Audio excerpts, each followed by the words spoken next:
Então, pessoal, muito boa noite. Hoje nós iniciamos aqui no canal São Miga em Ação o quadro São Miga em Interação. É uma iniciativa de nós da escola de debater e levar para vocês assuntos que são relevantes, que são importantes, envolvendo a nossa cidade e os assuntos da comunidade de um modo geral. E neste primeiro episódio, a gente conversa com o Vanderlei Oliveira. Ele é morador de Charqueadas desde 1961, é criador e administrador do grupo Aconteceu em Charqueadas no Facebook. E o tema do nosso diálogo de hoje é o aniversário de Charqueadas. A cidade completou 39 anos no último domingo, dia 28 de março. Tudo bem, Vanderlei? Seja bem-vindo. Tudo bem, prazer enorme aí a gente estar participando desse evento aí da escola, né? E vou tentar aí, de alguma maneira, trazer para vocês algumas informações, né, a respeito, então, da nossa cidade, né? Como tu já me apresentou aí, hoje o Vanderlei existe porque existe o grupo Aconteceu em Charqueadas, né?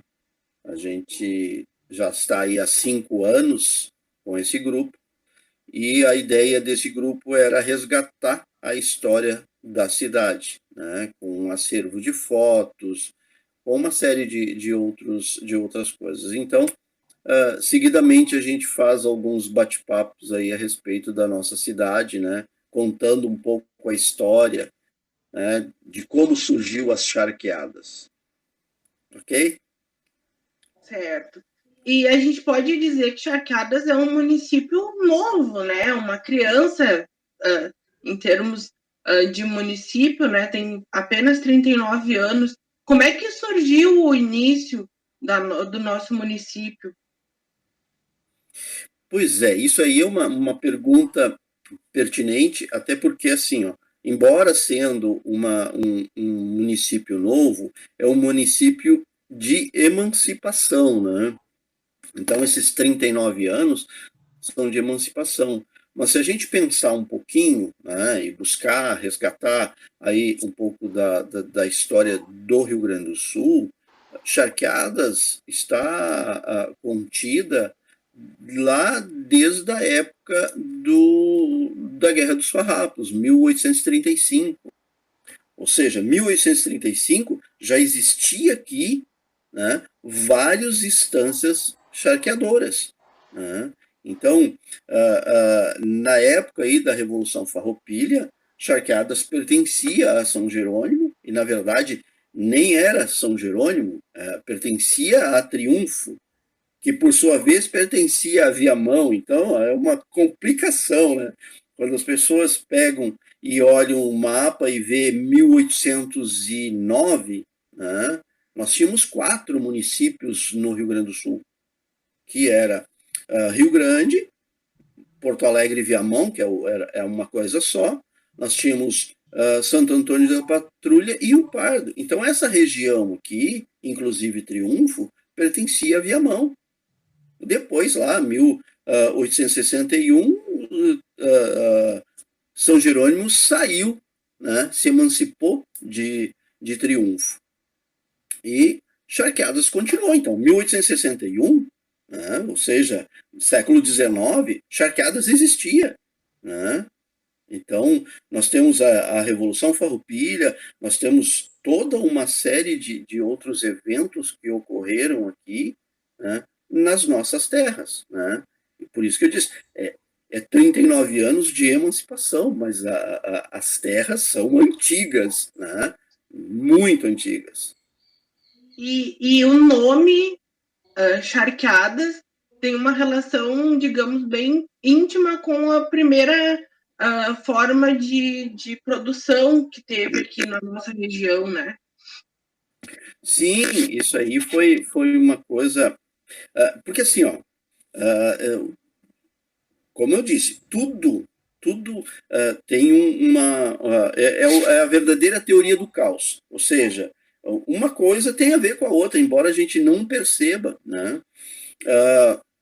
O Shark chegou até nós aqui, né, lá em 1779, quando desceu estanceiro lá do Ceará, né, para as charqueadas de Pelotas, né, e aqui essa região também começaram as charqueadas. Por que as charqueadas? Primeiro, é muito comum o pessoal também confundir que o charque é uma comida típica gaúcha. Não é. Né? O charque, na verdade, era usado como comida para os escravos. O charque que saía daqui, da nossa cidade, né, da vila, né, que antigamente, né, isso aqui era uma vila, né, esse charque ia subir para o Rio de Janeiro, né, ou seja, passava Porto Alegre, Rio Grande, navios, Rio de Janeiro, ou seja, para alimentar os escravos. Né? E a Revolução Farroupilha foi exatamente em cima dessa situação aí da alta taxa de impostos. Né? E realmente, aqui antigamente era chamado de Lindos Aires, até por causa que na beira do rio tinha uma vista muito bonita, por causa do nosso relevo, então a parte alta do rio tinha os Lindos Aires, era chamado de Lindos Aires, e um pedaço chamava Passo das Tropas, porque é onde passavam as tropas mesmo, vindo ali para ter uma ideia, essas tropas vinham por Rio Pardo, que na verdade vinham lá ainda das missões, lá da época da guerra da guerra guaranítica, que sobrou muito gado e esse gado veio descendo. Né? Então, por isso tinha muita carne aqui, muito gado, e não havia refrigeração. Então, era o charque, né? Era o couro e o charque. E por sua vez, aí a gente não tem uma datação assim, ó, a partir de agora vai ser chamado charqueadas. Né? Existe Saint-Hilaire, né, um historiador, navegador e historiador francês, comenta, né, de uma cidade, né, de uma vila chamada Lindos Aires, né, e fala sobre as charqueadas. Então ele já se refere ali sobre as charqueadas, no caso, as estâncias. E aí, como eu disse, nós não temos uma data assim, não, a partir de agora não é mais Lindos Aires, é charqueadas. Acho que a situação trocou automaticamente, né? Então, Sim, à medida em que o charque passou a ser o foco daquele lugar, a cidade passou, o local passou a ser conhecido justamente pelo charque, né? Pelo charque. Assim como Pelotas também tinha as charqueadas, mas lá já existia o nome Pelotas por causa do rio. Né? Sim, lá, então, exatamente. Pelotas era por causa do rio. E é uma coisa interessante nisso tudo aí, é que para ter charque, para ter uma estância, tem que ter rio do lado. Né? Porque é meio até hoje, nas atuais circunstâncias, dizer assim, ó, todas as vísceras, tudo que sobrava ia para o rio. Aí o pessoal, bom, mas é poluição? Não, era biologia, né? Caiu ali, os peixes faziam o serviço e havia limpeza, né? Então, mas era assim, tinha que ter rio para poder ter charqueada, senão não tinha como. Né? E realmente foi pelo fato desse primeiro ciclo, vamos dizer assim, industrial, né, da nossa cidade, da nossa vila, foi realmente a indústria saladeril, a indústria do charque. Né? E isso foi uma coisa que daí, com o passar do tempo, né, com a abolição da escravatura, com o início dos refrigeradores, o charque acabou saindo de desuso, entrando em desuso, na verdade, e aí a região precisou se reinventar, né, onde entraram os novos ciclos econômicos, né? Exatamente. Se a gente pensar que 1940, em torno de 1940, 1945, começa a ter os refrigeradores, né? E já antes disso, nós tínhamos aí a partir de 1888, com a abolição da escravatura, já começou a decair, né? Então, nós estávamos no final do século XIX, entrou o século XX, né? Mais 50 anos ali e já existia refrigeração.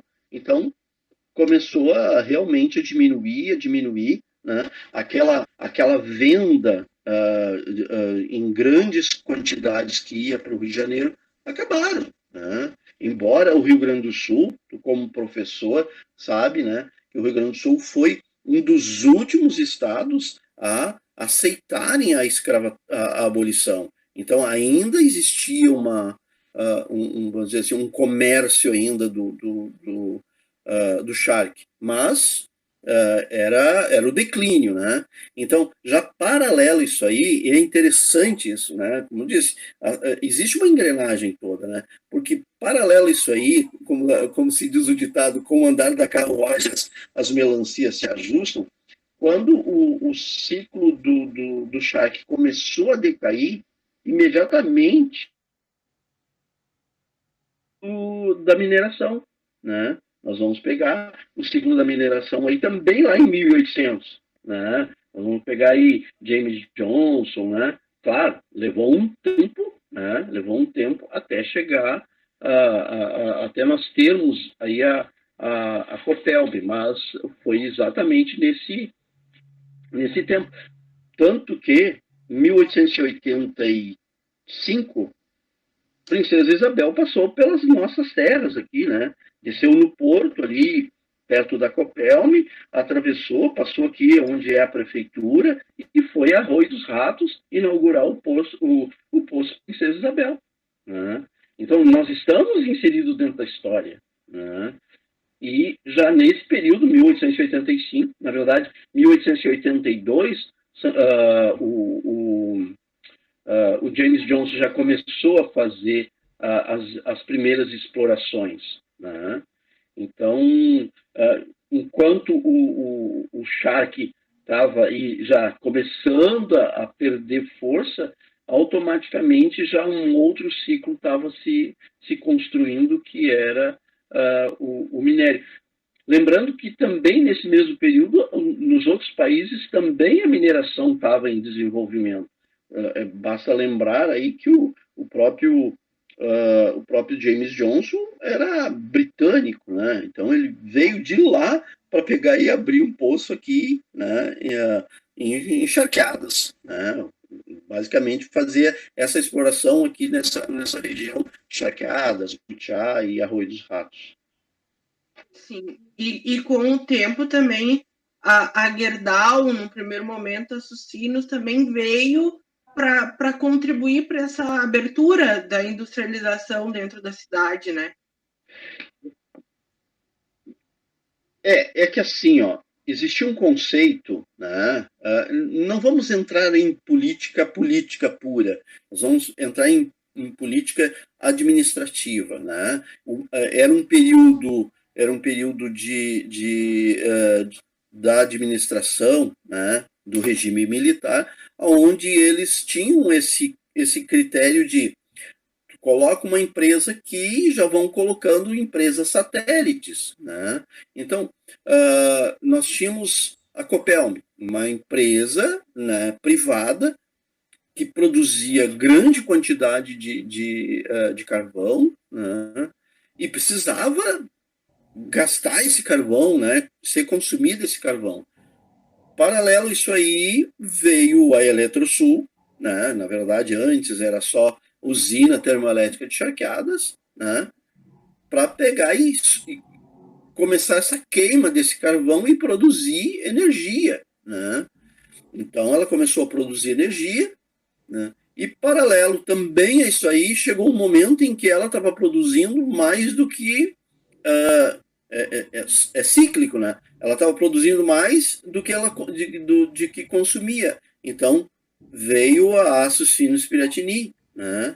Veio a Aços Finos Piratini para consumir um pouco dessa energia, né? E aí, por sua vez, chegou um momento, claro, que essa usina decaiu, não conseguiu mais produzir e tem tudo isso aí. Então nós temos bem característico, nós temos o ciclo do Shark, depois nós temos o ciclo da mineração, depois o ciclo da energia, em 1961 já, né? Nós temos assim, ó, 56 Copelme, 61 termoelétrica, né? E 73 Açucena Piratini. Então, basicamente, tudo ia se encaixando, era uma engrenagem. A ideia era bonita. O problema é que, em algum momento, desandou. Né? Mas a nossa cidade teve um ciclo bem característico, né? E Bem hoje ela está num declínio bem acentuado, né? É assim, ó, o que acontece? Algumas coisas, cada um vê de um jeito, né? Cada um analisa de um jeito. É assim, ó, houve um momento lá atrás na história que grandes empresas eram atrativas, até porque eram estatais e aquela coisa toda, né? Então, se nós pensarmos aí, Eletrosul tinha mais de 1.000 funcionários, né? A Açucena Piratini tinha mais de 3.000 funcionários, né? Aí a gente olhando hoje, a Gerdau tem 600, né? Então, claro, né, são os paradigmas, tu tem que ir, o mundo gira 24 horas, tu tem que se adaptar a ele, senão tu fica para trás. E uma cidade ela não pode viver mais em busca de apenas empresas grandes. Hoje são empresas pequenas, pequenas empresas, médias empresas, é que estão dando suporte. Né? Se fôssemos depender só de empresas grandes, Charqueadas estava fechada, acabada. Por que ainda a cidade está resistindo? Porque nós temos comércio, nós temos pequenas empresas, oficinas, né? Tudo ali com 10 funcionários, 15 funcionários, não mais que isso. Né? Se tu analisar uma empresa, né, entrando um pouquinho em administração, se tu analisar hoje uma empresa pequena com 10 funcionários, né, ela é muito mais eficaz ocupando um espaço territorial bem menor do que uma Açucinos, de uma Gerdau que ocupa, né, hectares e hectares de terra, né, para 600, né. Claro, eu não estou menosprezando as empresas grandes, mas hoje o foco não é mais empresa grande, é empresa de médio, né, e pequeno porte. E é essas que estão dando todo o suporte. Né? E realmente, tens a razão, Charqueadas entrou num declínio porque não observaram isso. Né? O mundo mudou e o pessoal ficou muito focado. Queremos empresa grande, queremos empresa grande. Aí pensaram Jacuí, né? Pensaram aí a IESA, né? Claro, IESA tem um outro viés aí que foi problema da Lava Jato, aí não entra o caso. Mas empresas muito grandes, né? Elas alavancam, mas elas derrubam a cidade. Né? Então, Charqueadas hoje, eu acho que administrativamente tem que pensar. Empresas pequenas com 20, com 10 funcionários, né, que tenha 20 empresas assim, isso, né, dá pulmão, do que uma empresa grande só, com poucos funcionários e o risco muito grande de ter de fechar e ter um outro colapso, como Charqueadas teve no momento que Eletrosul fechou, né, a Tractebel, né, no caso, Eletrosul fechou, Master Zinc, Bela Gres, né, a IESA, né? Então, infelizmente, isso tinha que ter sido visto. Exatamente. Pessoal, então essa foi a primeira parte da nossa entrevista com o Vanderlei. Amanhã a gente vai postar para vocês a segunda parte, onde a gente vai conhecer um pouco mais da história de Charqueadas, dos pontos turísticos, enfim, de tudo que tem de relevante na história aqui da nossa cidade. Eu convido vocês a se inscreverem no canal, ativarem o sininho das notificações para vocês receberem sempre o aviso quando a gente posta vídeo novo aqui no canal e também para que vocês curtam a página Aconteceu Encharcadas no Facebook. É lá onde o Vanderlei posta as suas pesquisas, os seus estudos, as fotos, enfim, todo o material que ele adquire com o trabalho dele. Vou ficando por aqui e amanhã a gente tem a segunda parte da entrevista. Tchau, tchau!